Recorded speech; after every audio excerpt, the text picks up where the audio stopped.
زۆر باشە قوتابیانی خۆشەویست لە بەشی literary reader ئیپسۆدی سێمان هەیە across dangerous India واتە تێپەڕین بەناو هیندستانی خەتەر واتە ئەو شوێنی کەوە ئەمان تێپەڕن بەناویە لە هیندستان شوێنێکی زۆر خەتەرە. با چیرۆکەکە دەست پێ بکەین. Fleece folk and passepartout were now on a journey from one side of India to the other by train. واتە چی؟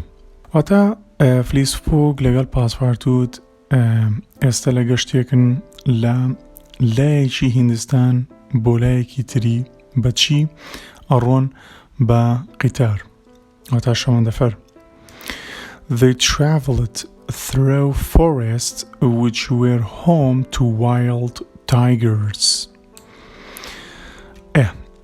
ئەمانە بەچی تێپەڕن بەناو کوێیە دارستان باخ و باخاتێک کەوا ماڵی کێیە یان بڵین زۆرترین شت چی لێیە تایگەری یان بڵین پلینگی کێوی snakes, elephants and monkeys و هەروەها چیتری لێیە ماڵە بۆ چێ بۆ مارەکان لەگەڵ فیلەکان لەگەڵ مەیمونەکان.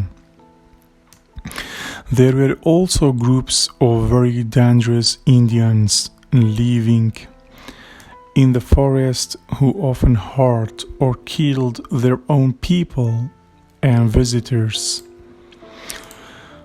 واتە کۆمەڵێتری خەڵکی لێیە عینەن خۆیان هیندین بەڵام زۆر خەتەرن جاروایە لەو باخ و بێستانە خەڵکی خۆیانە کوژن یاخود ئەو کەسانی کەوا گەشتیارن.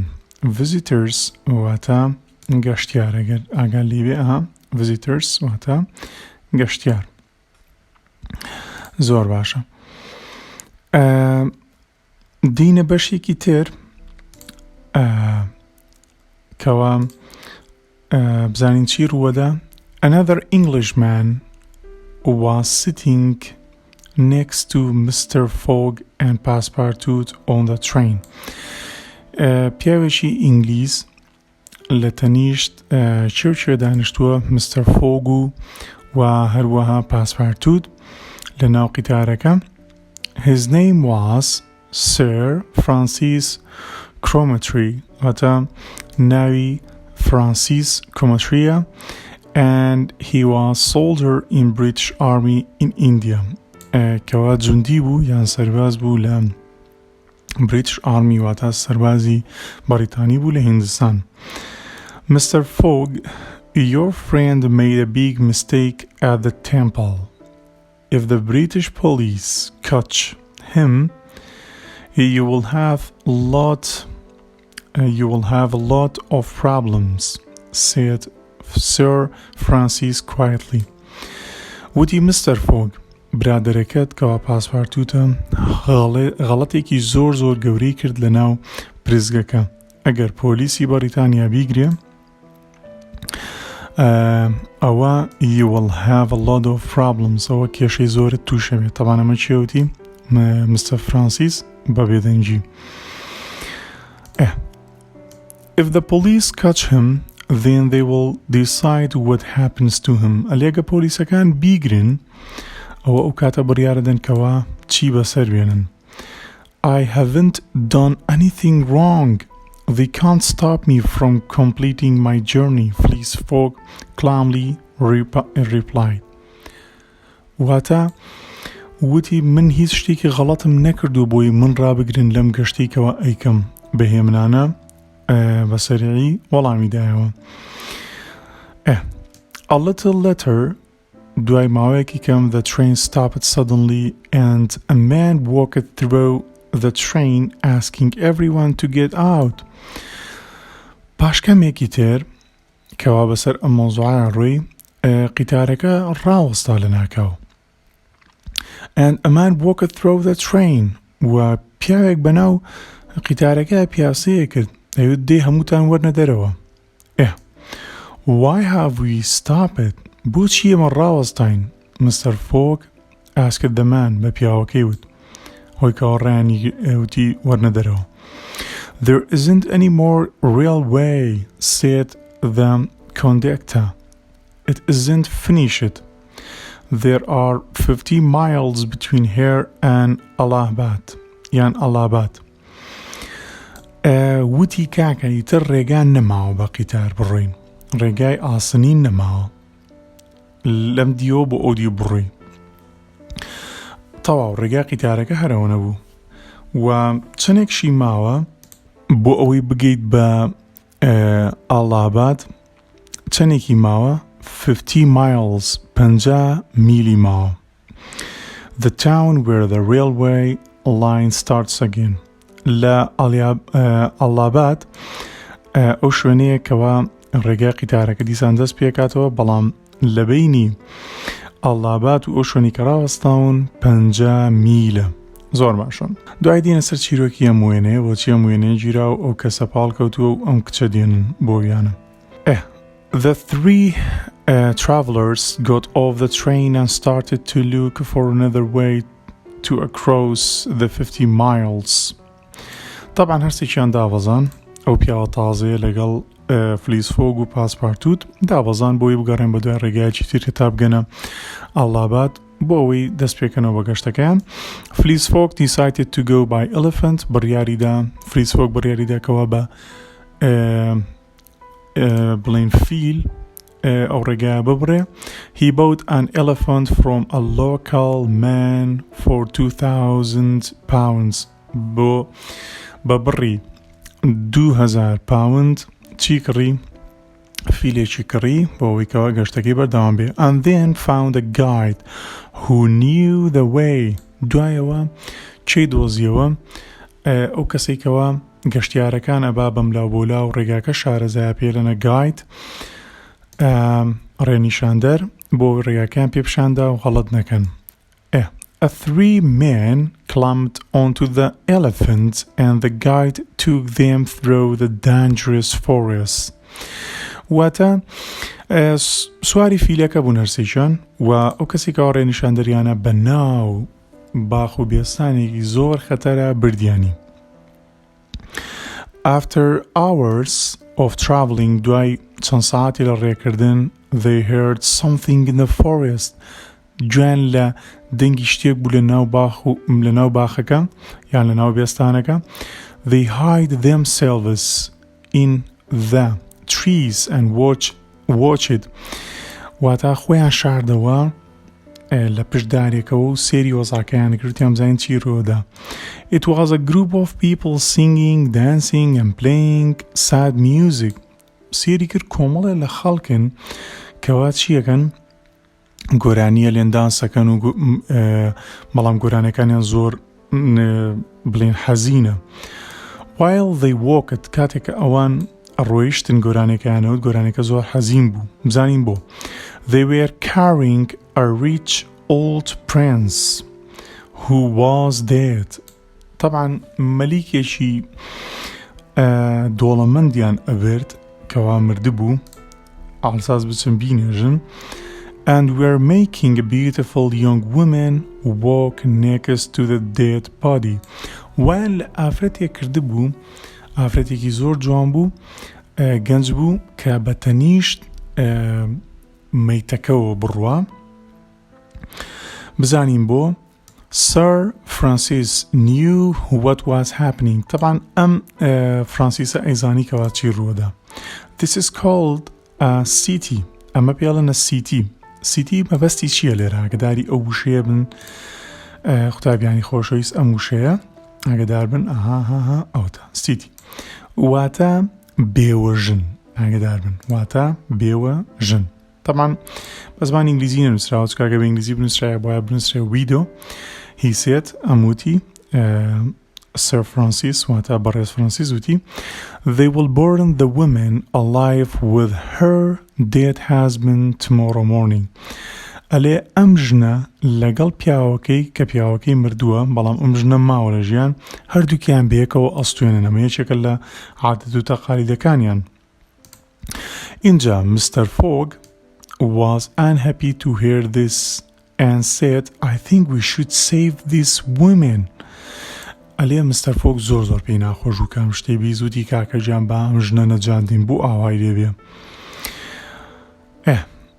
Yes, I do too, said Sir Francis. ئەلێ بەڕێز فرانسیس وتی بەڵێ منیش ئەمەیە ئەو شتە ئەنجام دەم but it will be very dangerous بەڵام زۆر خەتەرە. They followed the strange group of people to a temple near there. بەدوای گروپەکە کەوتن هەتاوەکو گەیشتنە لای پرزگەکە. At the temple, it seemed possible to save her because there were too many people protecting her. ئەلێ لە لای پەرزگەکە ئاسانتر بوو بۆ ئەوەی بتوانن ئافرەتەکە نەجات دەن چونکە کۆمەڵی خەڵکی تری لێ بوو کە بتوانن کچەکەی لێ بپارێزن. The morning بەیانیەکەی arrived and they did not know what to do. طبعا بەیانیەکەی گەیشتنە لای پرزگەکە و نەیانەزانی ئەم سیانە چی بکەن. مەبەستمان فلیس فۆگ و فرانسیس و پاسپارتوتە. باشە؟ The people put the women on the top of pile of wood.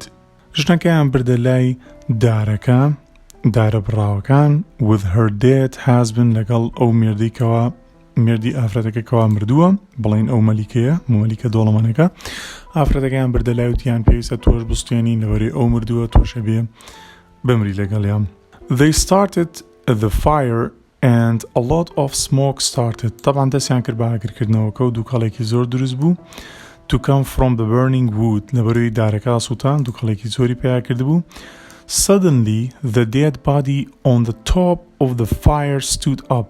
ئەو پیاوەی کەوا لەسەر ئاگرێکە بوو بە مردوێتی هەستایە پاوە and carried the women down from the fire. ئافرەتێکی لەسەر ئاگرێکە نەجاتدا و هاتە خوارەوە. When the crowd saw this, they were very frightened. ئەلێ کاتێک ئەو گروپە خەڵکە ئەم شتیان بینی زۆر ترسان. The dead man took the women to fleece Fogg. کەوا پیاوێکی مردوو ئافرەتەکە نەجاتدا و بیبا بۆ لای fleece Fogg. And quickly said, let's go. یەکسەر بە fleece Fogg و دیبا بڕۆین. It was really Passepartout. ئەو پاسپارتوت بوو کە شتی ئەنجامدا. Fogg and Sir Francis helped the women get on the elephant. طبعا یارمەتی ئافرەتەکەیاندا دواوی کە نەجاتیان داوتیان وەرە سواری فیلەکە ببە and quickly ran away before the crowd understand what was happening. پێشەوەی کە ئەو گروپە خەڵکە بزانێ کامە چی ڕوویداوە ڕۆیشتن و خۆیان نەجاتدا. They escaped. And when they arrived in Allahabad, Mr. Fogg paid the guide and gave him the elephant as a prison. واتە دوایەوەی کەوا گەیشتنە ئالاباد مستەر فۆگ پارەیەکی دا بە ڕێنیشاندەرەکە و هەروەها ئێلەفەنتەکەی یان بڵێن فیلەکەی وەکو دیاری داپێوتیەوەش بۆ خۆت. باشە؟ The woman spoke English perfectly and was very beautiful. ئافرەتێکی زۆر جوان بوو و هەروەها بە ئینگلیزی قسەی ئەکرد. She thanked the man and explained that her name was Auda. She had an uncle in Hong Kong and Fleece Fogg offered to look after her and take her there. طبعا ئافرەتەکە زۆر سپاسی و سێ پیاوەی کردکەوە نەجاتیاندا و شەرحی کرد بۆیان وەشی کردەوەتی من ناوم ئاودایە خاڵۆیەکم هەیە لە هۆنگ کۆنگ ئەوەتانێ لە هۆنگ کۆنگ. اینجا فلیس فۆگ ئۆفەری ئەوی پێشکەش کردکەوە ئاگداری بێ هەتای گێنێتە هۆنگ کۆنگ لەگەڵ خۆیان کە گەشتەکەی تەواو بوو. Mr. Fogg, Passepartout and Auda cut the train and finally arrived in Calcutta at 7 a.m.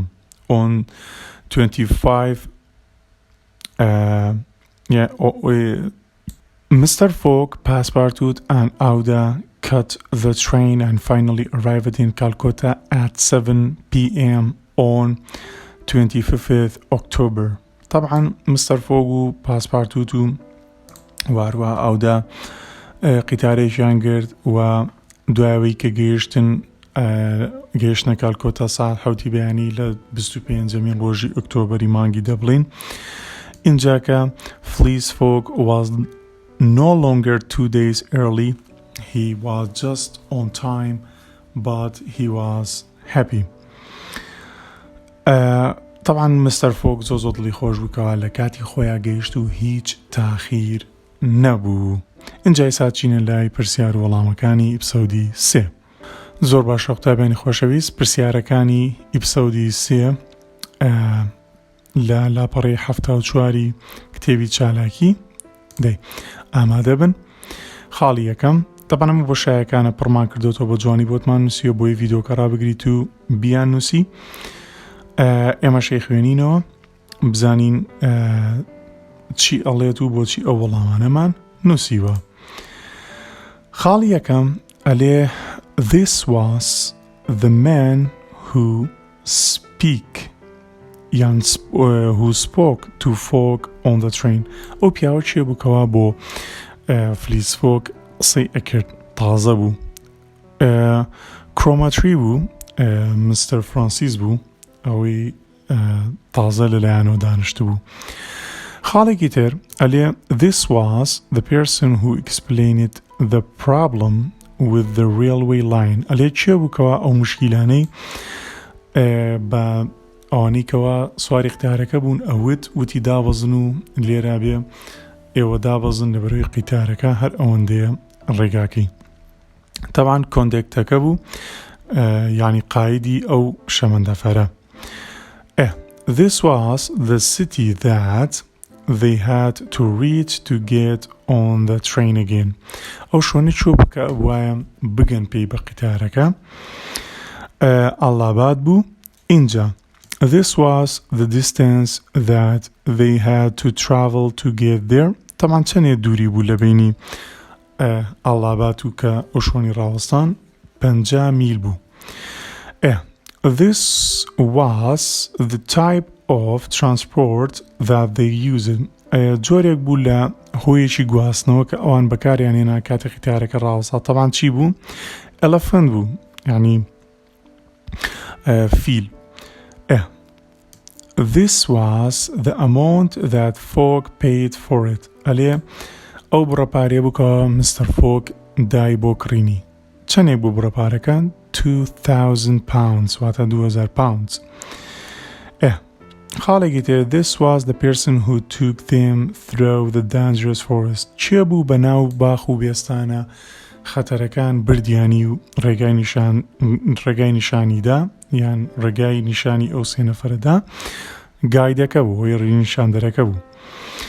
This was the woman who Fogg and the other wanted to rescue. ئەو ئافرەتە چێ بوو کەوە فۆگ و ئەوان ویستیان ڕزگاری بکەن. طبعا ئافرەتەکە ناوی ئاودا بوو. خاڵی پێشکۆتایی ئەلێ This was the person who dressed as the dead prince and then saved the woman. ئەو کەسە بوو کەوا ژنەکەی ڕزگار کرد کەوا خۆی کردە جێگای مردووەکە بۆ ئەوەی ئافرەتەکە ڕزگار بکە. چێ بوو؟ پاسپارتوت بوو. کۆتادانە ئەلێ This was the city on the other side of India that they reached on 25th October. طبعا ئەو شارە بوو کەوا گەیشتن لە هیندستان لە بەری ئەو لای هیندستان لە بەشێکی تری هیندستان بوو، ویستیان بگەن پێی لە 25 ڕۆژی ئۆکتۆبەر ئەو شوێنە چۆ بوو؟ طبعا کالکۆتە بوو.